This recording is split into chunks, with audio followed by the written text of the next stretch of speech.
ಸಾರಿಗೆ ನೌಕರರ ಮುಷ್ಕರಕ್ಕೆ ಕ್ಷಣಗಣನೆ ಆರಂಭವಾಗಿದೆ. ಗುರುವಾರ ಟ್ರೇಲರ್, ಶುಕ್ರವಾರ ಅಸಲಿ ಪಿಕ್ಚರ್ ಅನ್ನೋ ರೀತಿಯಲ್ಲಿ ಕಾಣಿಸ್ತಾ ಇದೆ. ಹಾಗಾದ್ರೆ ಈ ಸಾರಿಗೆ ನೌಕರರ ಪ್ಲಾನ್ ಏನು? ಸಾರಿಗೆ ನೌಕರರ ಹೋರಾಟ ಹೇಗಿರುತ್ತೆ? ಶುಕ್ರವಾರದಿಂದ ದಗದಗಿಸುತ್ತಾ ಸಾರಿಗೆ ನೌಕರರ ಸಮರ. ಶುಕ್ರವಾರದಿಂದ ವರ್ಕ್ ಫ್ರಮ್ ಹೋಮ್ಗೆ ನಿರ್ಧಾರವನ್ನ ಮಾಡಿದ್ದಾರೆ. ನಾಳೆ ಸಂಜೆ ಫ್ರೀಡಂ ಪಾರ್ಕ್ನಲ್ಲಿ ಸಾರಿಗೆ ನೌಕರರು ಸುದ್ದಿಗೋಷ್ಠಿ ಮಾಡ್ತಾರೆ. ಶುಕ್ರವಾರ ಪ್ಲಾನ್ ಏನು ಅಂತ ಹೇಳಿ ಜಂಟಿ ಕ್ರಿಯಾ ಸಮಿತಿ ತಿಳಿಸುತ್ತೆ. ದೊಡ್ಡ ಮಟ್ಟದ ಹೋರಾಟಕ್ಕೆ ಜಂಟಿ ಕ್ರಿಯಾ ಸಮಿತಿ ಸಿದ್ಧತೆಯನ್ನ ಮಾಡಿಕೊಂಡಿದೆ. ಗುರುವಾರ ಟ್ರೇಲರ್ ಅಷ್ಟೇ, ಪಿಕ್ಚರ್ ಶುಕ್ರವಾರ ಅಂತೇಳಿ ಹೇಳಿದ್ದಾರೆ. ಶುಕ್ರವಾರದಿಂದ ಸಾರಿಗೆ ನೌಕರರ ಮುಷ್ಕರ ತೀವ್ರ ಸ್ವರೂಪವನ್ನು ಪಡೆದುಕೊಳ್ಳುವ ಸಾಧ್ಯತೆ ಇದೆ. ಜಂಟಿ ಕ್ರಿಯಾ ಸಮಿತಿ ಸುದ್ದಿಗೋಷ್ಠಿಯನ್ನ ಕರೆದಿದ್ದಾರೆ. ಸಾರಿಗೆ ನೌಕರರ ಬೇಡಿಕೆಯನ್ನ ಈಡೇರಿಸಬೇಕು ಅಂತ ಹೇಳಿ ಪಟ್ಟು ಹಿಡಿದಿದ್ದಾರೆ. ಸರ್ಕಾರ ಇವರ ಮನವೊಲಿಸುವ ಯಾವುದೇ ಪ್ರಯತ್ನ ಮಾಡಿದ್ರೂ ಕೂಡ ಅದು ಸಾಕಾರ ಆಗಿಲ್ಲ.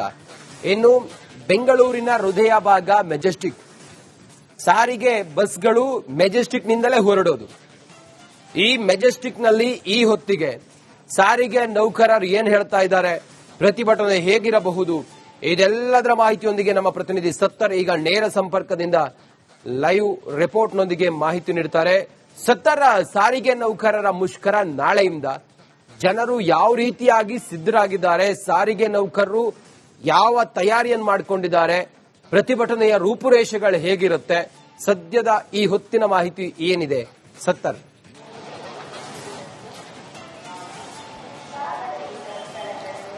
ರಂಜಿತ್, 38 ತಿಂಗಳ ಹಿಂಬಾಕಿ ಹಣ ಹಾಗೂ 2024ರ ಜನವರಿ 1ಕ್ಕೆ ಅನ್ವಯ ಆಗುವಂತೆ ವೇತನ ಪರಿಷ್ಕರಣೆ ಎರಡು ಪ್ರಮುಖ ಬೇಡಿಕೆಯನ್ನು ಮುಂದಿಟ್ಟುಕೊಂಡು ಇದೀಗ ಸಾರಿಗೆ ನೌಕರರ ಜಂಟಿ ಕ್ರಿಯಾ ಸಮಿತಿ ಮುಷ್ಕರಕ್ಕೆ ಕರೆ ಕೊಟ್ಟಿದೆ. ಈ ನಡುವೆ ಸಾರಿಗೆ ಇಲಾಖೆ ಎಸ್ಮಾ ಏನು ಜಾರಿ ಮಾಡಿದೆ ಅದಕ್ಕೆ ವಿರುದ್ಧವಾಗಿ ಹೋರಾಟ ಮಾಡಲು ಕೂಡ, ಅದರ ಹೊರತಾಗಿಯೂ ಕೂಡ ಎರಡು ಪ್ಲಾನ್ಗಳನ್ನು ಇದೀಗ ಸಾರಿಗೆ ನೌಕರರ ಜಂಟಿ ಕ್ರಿಯಾ ಸಮಿತಿ ಮಾಡಿಕೊಂಡಿದೆ. ಮೊದಲ ಹಂತವಾಗಿ ನಾಳೆ ಗುರುವಾರ ಫ್ರೀಡಂ ಪಾರ್ಕ್ನಲ್ಲಿ ಮುಷ್ಕರ ಮಾಡ್ತಾರೆ. ಈ ಒಂದು ಮುಷ್ಕರದಲ್ಲಿ 4 ನಿಗಮದ ಅಂದ್ರೆ ಕೆಎಸ್ಆರ್ಟಿಸಿ, ಬಿಎಂಟಿಸಿ, ವಾಯುವ್ಯ ಸಾರಿಗೆ, ಕಲ್ಯಾಣ ಕರ್ನಾಟಕ ಸಾರಿಗೆ ಸಾವಿರಾರು ನೌಕರರು ಈ ಒಂದು ಮುಷ್ಕರದಲ್ಲಿ ಭಾಗಿಯಾಗ್ತಾರೆ. ತದನಂತರದಲ್ಲಿ ಅಂದ್ರೆ ನಾಳೆ ಸಂಜೆವರೆಗೂ ಕೂಡ ಸರ್ಕಾರದಿಂದ ಅಥವಾ ಸಾರಿಗೆ ಇಲಾಖೆಯಿಂದ ಯಾವುದೇ ರೀತಿಯ ಭರವಸೆ ಸಿಗದಿದ್ರೆ ಅಥವಾ ತಮ್ಮ ಬೇಡಿಕೆಯನ್ನು ಈಡೇರಿಸುವ ನಿಟ್ಟಿನಲ್ಲಿ ಯಾವುದೇ ರೀತಿಯ ಪ್ರಕ್ರಿಯೆ ಶುರುವಾಗದೆ ಹೋದಂತಹ ಸಂದರ್ಭದಲ್ಲಿ ಎರಡು ಪ್ಲಾನ್ಗಳನ್ನು ಮಾಡಿಕೊಂಡಿದ್ದಾರೆ. ಮೊದಲ ಹಂತವಾಗಿ ಶುಕ್ರವಾರದಿಂದ ಪ್ರೊಟೆಸ್ಟ್ ಫ್ರಮ್ ಹೋಮ್ ಮಾಡಲು ಪ್ಲಾನ್ ಮಾಡಿಕೊಂಡಿದ್ದಾರೆ. ಹಾಗಾದ್ರೆ ಯಾವ ರೀತಿ ಇರುತ್ತೆ ಅಂದ್ರೆ, ಇವರು ಈ ಒಂದು ಸಾರಿಗೆ ನೌಕರರು ಎಲ್ಲೂ ಕೂಡ ಒಂದೇ ಜಾಗದಲ್ಲಿ ಸೇರಿ ಹೋರಾಟವನ್ನು ಮಾಡಲ್ಲ, ಘೋಷಣೆಯನ್ನು ಕೂಗಲ್ಲ.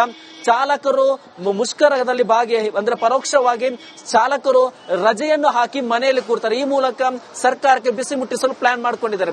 ಅದರ ಹೊರತಾಗಿ ಈ ನಡುವೆ ಸರ್ಕಾರ ಏನಾದರೂ ಕೋರ್ಟ್ ಹೋದರೆ, ಯಾಕಂದ್ರೆ ಕಳೆದ ಬಾರಿ ಮುಷ್ಕರದ ಸಂದರ್ಭದಲ್ಲಿ PL ಸಲ್ಲಿಕೆ ಆಗಿತ್ತು, ಕೋರ್ಟ್ ಮೊರೆ ಹೋಗಿದ್ರು. ಕೋರ್ಟ್ ಮುಖಾಂತರ ಕೋರ್ಟ್ ಕೂಡ ಯಾವುದೇ ರೀತಿಯ ಪ್ರತಿಭಟನೆ ಮಾಡದಂತೆ ಸೂಚನೆಯನ್ನು ನೀಡಿತ್ತು. ಇಂತಹ ಏನಾದರೂ ಸಂದರ್ಭ ಬಂದೊದಗಿದಂತಹ ಸಂದರ್ಭದಲ್ಲಿ ಪ್ಲಾನ್ B ಅನ್ನು ಮಾಡಿದ್ದಾರೆ. ಪ್ಲಾನ್ B ಏನೆಂದರೆ, ಇತ್ತ ಕೆಲಸವನ್ನೂ ಮಾಡಬೇಕು, ಅತ್ತ ಸರ್ಕಾರಕ್ಕೆ ಬಿಸಿ ಮುಟ್ಟಿಸಬೇಕು. ಹೇಗಂದ್ರೆ, ಒಂದು ಹಂತದಲ್ಲಿ ಎಲ್ಲ ಬಹುತೇಕ ನೌಕರರು ಅಥವಾ ಚಾಲಕರು ಯಾವುದೇ ರೀತಿಯಲ್ಲಿ ಅಂದ್ರೆ ಪ್ರಯಾಣಿಕರಿಗೆ ನಿಂತುಕೊಂಡು ತಮ್ಮ ಬಸ್ಗಳಲ್ಲಿ ಹೋಗಲು ಅವಕಾಶ ನೀಡಲ್ಲ. ಕೇವಲ ಎಷ್ಟು ಸೀಟ್ ಇದೆಯೋ, ಎಷ್ಟು ಸಿಟ್ಟಿಂಗ್ ಇದೆಯೋ ಅಷ್ಟು ಮಾತ್ರ ಪ್ರಯಾಣಿಕರಿಗೆ ಅವಕಾಶ ಕೊಡ್ತಾರೆ. ಬಸ್ನಲ್ಲಿ ಸೀಟ್ ಎಷ್ಟಿದೆ ಅಷ್ಟೇ ಪ್ರಯಾಣಿಕರನ್ನು ಮಾತ್ರ ಹತ್ತಿಸ್ತಾರೆ. ಯಾವುದೇ ರೀತಿಯ ನಿಂತುಕೊಂಡು ಹೋಗಲು ಪ್ರಯಾಣಿಕರಿಗೆ ಅವಕಾಶ ಮಾಡಿಕೊಡಲ್ಲ. ಈ ಮೂಲಕ ಅತ್ತ ಕೆಲಸದಲ್ಲಿ ಭಾಗಿಯಾಗಿರಬೇಕು, ಇತ್ತ ಮುಷ್ಕರದ ಮೂಲಕ ಸರ್ಕಾರಕ್ಕೂ ಬಿಸಿ ಮುಟ್ಟಿಸಬೇಕು. ಈ ರೀತಿಯಲ್ಲಿ ಪ್ಲಾನ್ B ಅನ್ನು ಕೂಡ ಇದೀಗ ಮಾಡಿಕೊಂಡಿದ್ದಾರೆ. Ranjit, okay, thank you. ನಿಮ್ಮೆಲ್ಲ ಸಾರಿಗೆ ನೌಕರರ ಮುಷ್ಕರಕ್ಕೆ ಕ್ಷಣಗಣನೆ ಆರಂಭವಾಗಿದೆ. ಗುರುವಾರ ಟ್ರೇಲರ್, ಶುಕ್ರವಾರ ಅಸಲಿ ಪಿಕ್ಚರ್ ಅನ್ನೋ ರೀತಿಯಲ್ಲಿ ಕಾಣಿಸ್ತಾ ಇದೆ. ಹಾಗಾದ್ರೆ ಈ ಸಾರಿಗೆ ನೌಕರರ ಪ್ಲಾನ್ ಏನು? ಸಾರಿಗೆ ನೌಕರರ ಹೋರಾಟ ಹೇಗಿರುತ್ತೆ? ಶುಕ್ರವಾರದಿಂದ ದಗದಗಿಸುತ್ತಾ ಸಾರಿಗೆ ನೌಕರರ ಸಮರ. ಶುಕ್ರವಾರದಿಂದ ವರ್ಕ್ ಫ್ರಮ್ ಹೋಮ್ಗೆ ನಿರ್ಧಾರವನ್ನ ಮಾಡಿದ್ದಾರೆ. ನಾಳೆ ಸಂಜೆ ಫ್ರೀಡಂ ಪಾರ್ಕ್ನಲ್ಲಿ ಸಾರಿಗೆ ನೌಕರರು ಸುದ್ದಿಗೋಷ್ಠಿ ಮಾಡ್ತಾರೆ. ಶುಕ್ರವಾರ ಪ್ಲಾನ್ ಏನು ಅಂತ ಹೇಳಿ ಜಂಟಿ ಕ್ರಿಯಾ ಸಮಿತಿ ತಿಳಿಸುತ್ತೆ. ದೊಡ್ಡ ಮಟ್ಟದ ಹೋರಾಟಕ್ಕೆ ಜಂಟಿ ಕ್ರಿಯಾ ಸಮಿತಿ ಸಿದ್ಧತೆಯನ್ನ ಮಾಡಿಕೊಂಡಿದೆ. ಗುರುವಾರ ಟ್ರೇಲರ್ ಅಷ್ಟೇ, ಪಿಕ್ಚರ್ ಶುಕ್ರವಾರ ಅಂತ ಹೇಳಿ ಹೇಳಿದ್ದಾರೆ. ಶುಕ್ರವಾರದಿಂದ ಸಾರಿಗೆ ನೌಕರರ ಮುಷ್ಕರ ತೀವ್ರ ಸ್ವರೂಪವನ್ನು ಪಡೆದುಕೊಳ್ಳುವ ಸಾಧ್ಯತೆ ಇದೆ. ಜಂಟಿ ಕ್ರಿಯಾ ಸಮಿತಿ ಸುದ್ದಿಗೋಷ್ಠಿಯನ್ನ ಕರೆದಿದ್ದಾರೆ. ಸಾರಿಗೆ ನೌಕರರ ಬೇಡಿಕೆಯನ್ನ ಈಡೇರಿಸಬೇಕು ಅಂತ ಹೇಳಿ ಪಟ್ಟು ಹಿಡಿದಿದ್ದಾರೆ. ಸರ್ಕಾರ ಇವರ ಮನವೊಲಿಸುವ ಯಾವುದೇ ಪ್ರಯತ್ನ ಮಾಡಿದ್ರೂ ಕೂಡ ಅದು ಸಾಕಾರ ಆಗಿಲ್ಲ. ಇನ್ನು ಬೆಂಗಳೂರಿನ ಹೃದಯ ಭಾಗ ಮೆಜೆಸ್ಟಿಕ್ ಸಾರಿಗೆ ಬಸ್ಗಳು ಮೆಜೆಸ್ಟಿಕ್ನಿಂದಲೇ ಹೊರಡೋದು. ಈ ಮೆಜೆಸ್ಟಿಕ್ನಲ್ಲಿ ಈ ಹೊತ್ತಿಗೆ ಸಾರಿಗೆ ನೌಕರರು ಏನ್ ಹೇಳ್ತಾ ಇದ್ದಾರೆ, ಪ್ರತಿಭಟನೆ ಹೇಗಿರಬಹುದು, ಇದೆಲ್ಲದರ ಮಾಹಿತಿಯೊಂದಿಗೆ ನಮ್ಮ ಪ್ರತಿನಿಧಿ ಸತ್ತರ್ ಈಗ ನೇರ ಸಂಪರ್ಕದಿಂದ ಲೈವ್ ರಿಪೋರ್ಟ್ನೊಂದಿಗೆ ಮಾಹಿತಿ ನೀಡುತ್ತಾರೆ.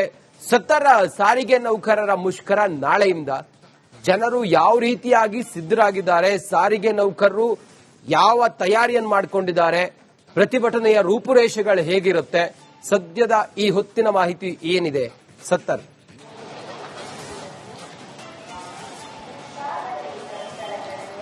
ರಂಜಿತ್, 38 ತಿಂಗಳ ಹಿಂಬಾಕಿ ಹಣ ಹಾಗೂ 2024 ಜನವರಿ 1ಕ್ಕೆ ಅನ್ವಯ ಆಗುವಂತೆ ವೇತನ ಪರಿಷ್ಕರಣೆ ಎರಡು ಪ್ರಮುಖ ಬೇಡಿಕೆಯನ್ನು ಮುಂದಿಟ್ಟುಕೊಂಡು ಇದೀಗ ಸಾರಿಗೆ ನೌಕರರ ಜಂಟಿ ಕ್ರಿಯಾ ಸಮಿತಿ ಮುಷ್ಕರಕ್ಕೆ ಕರೆ ಕೊಟ್ಟಿದೆ.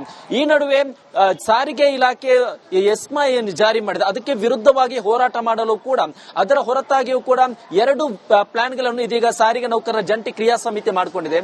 ಮೊದಲ ಹಂತವಾಗಿ ನಾಳೆ ಗುರುವಾರ ಫ್ರೀಡಂ ಪಾರ್ಕ್ ನಲ್ಲಿ ಮುಷ್ಕರ ಮಾಡ್ತಾರೆ. ಈ ಒಂದು ಮುಷ್ಕರದಲ್ಲಿ 4 ನಿಗಮದ ಅಂದ್ರೆ ಕೆಎಸ್ಆರ್ಟಿಸಿ, ಬಿಎಂಟಿಸಿ, ವಾಯುವ್ಯ ಸಾರಿಗೆ, ಕಲ್ಯಾಣ ಕರ್ನಾಟಕ ಸಾರಿಗೆ ಸಾವಿರಾರು ನೌಕರರು ಈ ಒಂದು ಮುಷ್ಕರದಲ್ಲಿ ಭಾಗಿಯಾಗ್ತಾರೆ. ತದನಂತರದಲ್ಲಿ ಅಂದ್ರೆ ನಾಳೆ ಸಂಜೆವರೆಗೂ ಕೂಡ ಸರ್ಕಾರದಿಂದ ಅಥವಾ ಸಾರಿಗೆ ಇಲಾಖೆಯಿಂದ ಯಾವುದೇ ರೀತಿಯ ಭರವಸೆ ಸಿಗದಿದ್ರೆ ಅಥವಾ ತಮ್ಮ ಬೇಡಿಕೆಯನ್ನು ಈಡೇರಿಸುವ ನಿಟ್ಟಿನಲ್ಲಿ ಯಾವುದೇ ರೀತಿಯ ಪ್ರಕ್ರಿಯೆ ಶುರುವಾಗದೆ ಹೋದಂತಹ ಸಂದರ್ಭದಲ್ಲಿ ಎರಡು ಪ್ಲಾನ್ಗಳನ್ನು ಮಾಡಿಕೊಂಡಿದ್ದಾರೆ. ಮೊದಲ ಹಂತವಾಗಿ ಶುಕ್ರವಾರದಿಂದ ಪ್ರೊಟೆಸ್ಟ್ ಫ್ರಮ್ ಹೋಮ್ ಮಾಡಲು ಪ್ಲಾನ್ ಮಾಡಿಕೊಂಡಿದ್ದಾರೆ. ಹಾಗಾದ್ರೆ ಯಾವ ರೀತಿ ಇರುತ್ತೆ ಅಂದ್ರೆ ಇವರು ಈ ಒಂದು ಸಾರಿಗೆ ನೌಕರರು ಎಲ್ಲೂ ಕೂಡ ಒಂದೇ ಜಾಗದಲ್ಲಿ ಸೇರಿ ಹೋರಾಟವನ್ನು ಮಾಡಲ್ಲ, ಘೋಷಣೆಯನ್ನು ಕೂಗಲ್ಲ. ಚಾಲಕರು ಮುಷ್ಕರದಲ್ಲಿ ಅಂದ್ರೆ ಪರೋಕ್ಷವಾಗಿ ಚಾಲಕರು ರಜೆಯನ್ನು ಹಾಕಿ ಮನೆಯಲ್ಲಿ ಕೂರ್ತಾರೆ. ಈ ಮೂಲಕ ಸರ್ಕಾರಕ್ಕೆ ಬಿಸಿ ಮುಟ್ಟಿಸಲು ಪ್ಲಾನ್ ಮಾಡಿಕೊಂಡಿದ್ದಾರೆ. ಅದರ ಹೊರತಾಗಿ ಈ ನಡುವೆ ಸರ್ಕಾರ ಏನಾದರೂ ಕೋರ್ಟ್ ಹೋದರೆ, ಯಾಕಂದ್ರೆ ಕಳೆದ ಬಾರಿ ಮುಷ್ಕರದ ಸಂದರ್ಭದಲ್ಲಿ PL ಸಲ್ಲಿಕೆ ಆಗಿತ್ತು, ಕೋರ್ಟ್ ಮೊರೆ ಹೋಗಿದ್ರು. ಕೋರ್ಟ್ ಮುಖಾಂತರ ಕೋರ್ಟ್ ಕೂಡ ಯಾವುದೇ ರೀತಿಯ ಪ್ರತಿಭಟನೆ ಮಾಡದಂತೆ ಸೂಚನೆಯನ್ನು ನೀಡಿತ್ತು. ಇಂತಹ ಏನಾದರೂ ಸಂದರ್ಭ ಬಂದೊದಗಿದಂತಹ ಸಂದರ್ಭದಲ್ಲಿ ಪ್ಲಾನ್ B ಅನ್ನು ಮಾಡಿದ್ದಾರೆ. ಪ್ಲಾನ್ B ಏನೆಂದರೆ ಇತ್ತ ಕೆಲಸವನ್ನೂ ಮಾಡಬೇಕು, ಅತ್ತ ಸರ್ಕಾರಕ್ಕೆ ಬಿಸಿ ಮುಟ್ಟಿಸಬೇಕು. ಹೇಗಂದ್ರೆ ಒಂದು ಹಂತದಲ್ಲಿ ಎಲ್ಲ ಬಹುತೇಕ ನೌಕರರು ಅಥವಾ ಚಾಲಕರು ಯಾವುದೇ ರೀತಿಯಲ್ಲಿ ಅಂದ್ರೆ ಪ್ರಯಾಣಿಕರಿಗೆ ನಿಂತುಕೊಂಡು ತಮ್ಮ ಬಸ್ಗಳಲ್ಲಿ ಹೋಗಲು ಅವಕಾಶ ನೀಡಲ್ಲ. ಕೇವಲ ಎಷ್ಟು ಸೀಟ್ ಇದೆಯೋ, ಎಷ್ಟು ಸಿಟ್ಟಿಂಗ್ ಇದೆಯೋ ಅಷ್ಟು ಮಾತ್ರ ಪ್ರಯಾಣಿಕರಿಗೆ ಅವಕಾಶ ಕೊಡ್ತಾರೆ. ಬಸ್ನಲ್ಲಿ ಸೀಟ್ ಎಷ್ಟಿದೆ ಅಷ್ಟೇ ಪ್ರಯಾಣಿಕರನ್ನು ಮಾತ್ರ ಹತ್ತಿಸ್ತಾರೆ.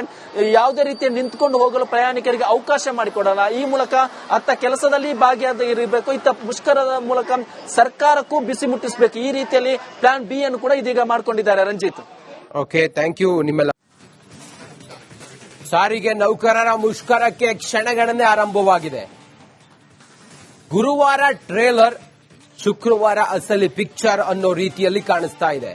ಹಾಗಾದ್ರೆ ಈ ಸಾರಿಗೆ ನೌಕರರ ಪ್ಲಾನ್ ಏನು? ಸಾರಿಗೆ ನೌಕರರ ಹೋರಾಟ ಹೇಗಿರುತ್ತೆ? ಶುಕ್ರವಾರದಿಂದ ದಗದಗಿಸುತ್ತಾ ಸಾರಿಗೆ ನೌಕರರ ಸಮರ. ಶುಕ್ರವಾರದಿಂದ ವರ್ಕ್ ಫ್ರಮ್ ಹೋಮ್ಗೆ ನಿರ್ಧಾರವನ್ನ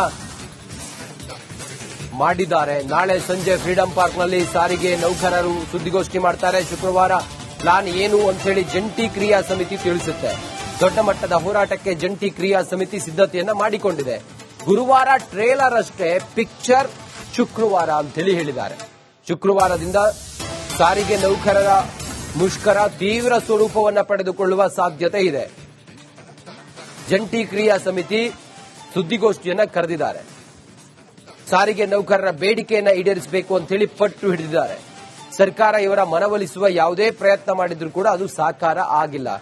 ಇನ್ನು ಬೆಂಗಳೂರಿನ ಹೃದಯ ಭಾಗ ಮೆಜೆಸ್ಟಿಕ್ ಸಾರಿಗೆ ಬಸ್ಗಳು ಮೆಜೆಸ್ಟಿಕ್ನಿಂದಲೇ ಹೊರಡೋದು. ಈ ಮೆಜೆಸ್ಟಿಕ್ನಲ್ಲಿ ಈ ಹೊತ್ತಿಗೆ ಸಾರಿಗೆ ನೌಕರರು ಏನ್ ಹೇಳ್ತಾ ಇದ್ದಾರೆ, ಪ್ರತಿಭಟನೆ ಹೇಗಿರಬಹುದು, ಇದೆಲ್ಲದರ ಮಾಹಿತಿಯೊಂದಿಗೆ ನಮ್ಮ ಪ್ರತಿನಿಧಿ ಸತ್ತರ್ ಈಗ ನೇರ ಸಂಪರ್ಕದಿಂದ ಲೈವ್ ರಿಪೋರ್ಟ್ನೊಂದಿಗೆ ಮಾಹಿತಿ ನೀಡುತ್ತಾರೆ.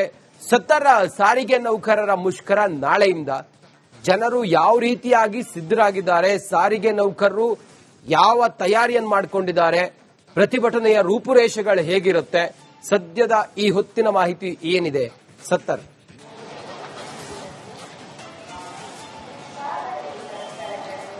ರಂಜಿತ್, 38 ತಿಂಗಳ ಹಿಂಬಾಕಿ ಹಣ ಹಾಗೂ 2024 ಜನವರಿ 1ಕ್ಕೆ ಅನ್ವಯ ಆಗುವಂತೆ ವೇತನ ಪರಿಷ್ಕರಣೆ ಎರಡು ಪ್ರಮುಖ ಬೇಡಿಕೆಯನ್ನು ಮುಂದಿಟ್ಟುಕೊಂಡು ಇದೀಗ ಸಾರಿಗೆ ನೌಕರರ ಜಂಟಿ ಕ್ರಿಯಾ ಸಮಿತಿ ಮುಷ್ಕರಕ್ಕೆ ಕರೆ ಕೊಟ್ಟಿದೆ. ಈ ನಡುವೆ ಸಾರಿಗೆ ಇಲಾಖೆ ಎಸ್ಮಾ ಏನು ಜಾರಿ ಮಾಡಿದೆ ಅದಕ್ಕೆ ವಿರುದ್ಧವಾಗಿ ಹೋರಾಟ ಮಾಡಲು ಕೂಡ ಅದರ ಹೊರತಾಗಿಯೂ ಕೂಡ ಎರಡು ಪ್ಲಾನ್ಗಳನ್ನು ಇದೀಗ ಸಾರಿಗೆ ನೌಕರರ ಜಂಟಿ ಕ್ರಿಯಾ ಸಮಿತಿ ಮಾಡಿಕೊಂಡಿದೆ. ಮೊದಲ ಹಂತವಾಗಿ ನಾಳೆ ಗುರುವಾರ ಫ್ರೀಡಂ ಪಾರ್ಕ್ ನಲ್ಲಿ ಮುಷ್ಕರ ಮಾಡ್ತಾರೆ. ಈ ಒಂದು ಮುಷ್ಕರದಲ್ಲಿ 4 ನಿಗಮದ ಅಂದ್ರೆ ಕೆಎಸ್ಆರ್ಟಿಸಿ, ಬಿಎಂಟಿಸಿ, ವಾಯುವ್ಯ ಸಾರಿಗೆ, ಕಲ್ಯಾಣ ಕರ್ನಾಟಕ ಸಾರಿಗೆ ಸಾವಿರಾರು ನೌಕರರು ಈ ಒಂದು ಮುಷ್ಕರದಲ್ಲಿ ಭಾಗಿಯಾಗ್ತಾರೆ. ತದನಂತರದಲ್ಲಿ ಅಂದ್ರೆ ನಾಳೆ ಸಂಜೆವರೆಗೂ ಕೂಡ ಸರ್ಕಾರದಿಂದ ಅಥವಾ ಸಾರಿಗೆ ಇಲಾಖೆಯಿಂದ ಯಾವುದೇ ರೀತಿಯ ಭರವಸೆ ಸಿಗದಿದ್ರೆ ಅಥವಾ ತಮ್ಮ ಬೇಡಿಕೆಯನ್ನು ಈಡೇರಿಸುವ ನಿಟ್ಟಿನಲ್ಲಿ ಯಾವುದೇ ರೀತಿಯ ಪ್ರಕ್ರಿಯೆ ಶುರುವಾಗದೆ ಹೋದಂತಹ ಸಂದರ್ಭದಲ್ಲಿ ಎರಡು ಪ್ಲಾನ್ ಗಳನ್ನು ಮಾಡ್ಕೊಂಡಿದ್ದಾರೆ. ಮೊದಲ ಹಂತವಾಗಿ ಶುಕ್ರವಾರದಿಂದ ಪ್ರೊಟೆಸ್ಟ್ ಫ್ರಮ್ ಹೋಮ್ ಮಾಡಲು ಪ್ಲಾನ್ ಮಾಡ್ಕೊಂಡಿದ್ದಾರೆ. ಹಾಗಾದ್ರೆ ಯಾವ ರೀತಿ ಇರುತ್ತೆ ಅಂದ್ರೆ ಇವರು ಈ ಒಂದು ಸಾರಿಗೆ ನೌಕರರು ಎಲ್ಲೂ ಕೂಡ ಒಂದೇ ಜಾಗದಲ್ಲಿ ಸೇರಿ ಹೋರಾಟವನ್ನು ಮಾಡಲ್ಲ, ಘೋಷಣೆಯನ್ನು ಕೂಗಲ್ಲ. ಚಾಲಕರು ಮುಷ್ಕರದಲ್ಲಿ ಅಂದ್ರೆ ಪರೋಕ್ಷವಾಗಿ ಚಾಲಕರು ರಜೆಯನ್ನು ಹಾಕಿ ಮನೆಯಲ್ಲಿ ಕೂರ್ತಾರೆ. ಈ ಮೂಲಕ ಸರ್ಕಾರಕ್ಕೆ ಬಿಸಿ ಮುಟ್ಟಿಸಲು ಪ್ಲಾನ್ ಮಾಡ್ಕೊಂಡಿದ್ದಾರೆ. ಅದರ ಹೊರತಾಗಿ ಈ ನಡುವೆ ಸರ್ಕಾರ ಏನಾದರೂ ಕೋರ್ಟ್ ಹೋದರೆ, ಯಾಕಂದ್ರೆ ಕಳೆದ ಬಾರಿ ಮುಷ್ಕರದ ಸಂದರ್ಭದಲ್ಲಿ PL ಸಲ್ಲಿಕೆ ಆಗಿತ್ತು, ಕೋರ್ಟ್ ಮೊರೆ ಹೋಗಿದ್ರು. ಕೋರ್ಟ್ ಮುಖಾಂತರ ಕೋರ್ಟ್ ಕೂಡ ಯಾವುದೇ ರೀತಿಯ ಪ್ರತಿಭಟನೆ ಮಾಡದಂತೆ ಸೂಚನೆಯನ್ನು ನೀಡಿತ್ತು.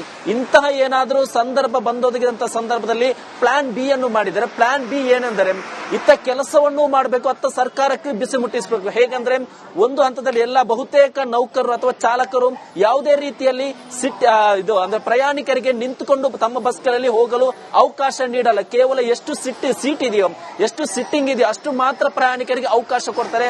ಬಸ್ನಲ್ಲಿ ಸೀಟ್ ಎಷ್ಟಿದೆ ಅಷ್ಟೇ ಪ್ರಯಾಣಿಕರನ್ನು ಮಾತ್ರ ಹತ್ತಿಸ್ತಾರೆ. ಯಾವುದೇ ರೀತಿಯ ನಿಂತುಕೊಂಡು ಹೋಗಲು ಪ್ರಯಾಣಿಕರಿಗೆ ಅವಕಾಶ ಮಾಡಿಕೊಡಲ್ಲ. ಈ ಮೂಲಕ ಅತ್ತ ಕೆಲಸದಲ್ಲಿ ಭಾಗಿಯಾಗಿರಬೇಕು, ಇತ್ತ ಮುಷ್ಕರದ ಮೂಲಕ ಸರ್ಕಾರಕ್ಕೂ ಬಿಸಿ ಮುಟ್ಟಿಸಬೇಕು. ಈ ರೀತಿಯಲ್ಲಿ ಪ್ಲಾನ್ B ಅನ್ನು ಕೂಡ ಇದೀಗ ಮಾಡ್ಕೊಂಡಿದ್ದಾರೆ ರಂಜಿತ್.